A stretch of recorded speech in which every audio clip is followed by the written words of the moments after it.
Hello friends, this video on determinant part 8 is brought to you by examfear.com. No more fear from exam.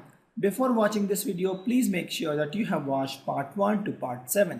Now, since we have learned what is determinant, we have learned how to find determinant for 1 order, 2 order and 3 order. Let's now understand some of the properties of determinants.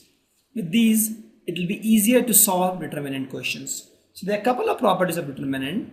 The first property says that value of determinant remains unchanged if rows and columns are.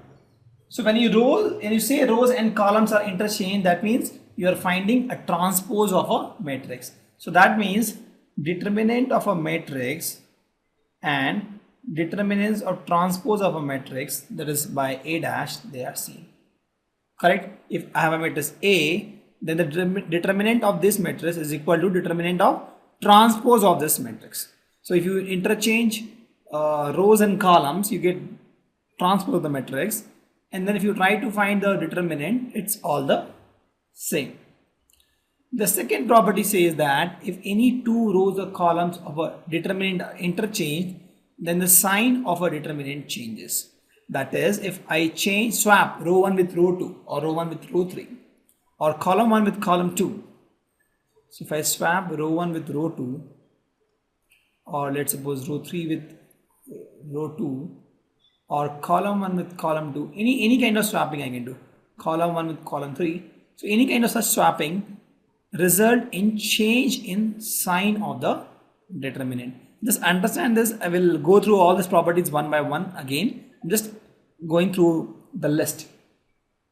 The next property says that if any two rows or columns of a determinant are identical, then the value of determinant is 0. So if I have a determinant where I have two identical rows or two identical columns, then the value of determinant is 0. One more property says that if each element of a row or column, you pick one at a time, is multiplied by some constant, then the value of determinant is also multiplied by that constant. So if you have a matrix A and you multiply all row 1, let's suppose, with some constant, then the value of determinant you get from the final matrix is nothing but K into determinant of the original matrix. The next property says if the row or column of a determinant are expressed as sum of two or more elements, then in that case the determinant can also be expressed as sum of two determinants. The next property says that if each element, please pay attention here, it's a little difficult property. If each element of a row or column, you add another row or column element by multiplying with some constant. For example, any row I becomes row I plus k into row j, or column I becomes column I plus k into column j. In that case, the value of determinant remains same. So if in a row you add the row, all the element of a row to another row element by multiplying with some number, then the value is same. So let me repeat once again. You take a matrix, you take a transpose of this, the determinant is not changed. You interchange two rows or two columns, you get a negative sign. If two rows or two columns are identical, the value is 0. Value of determinant is 0. You multiply all the elements of a particular column or a particular row with some constant k, then the determinant is also multiplied with that constant k.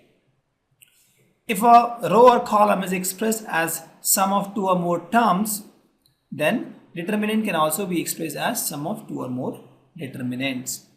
The last one says that if you can write a row as row I as row I plus some constant into row j, or column I is equal to column I plus some constant into column j, the value of determinant remains same. Please note, in this case, it does not change.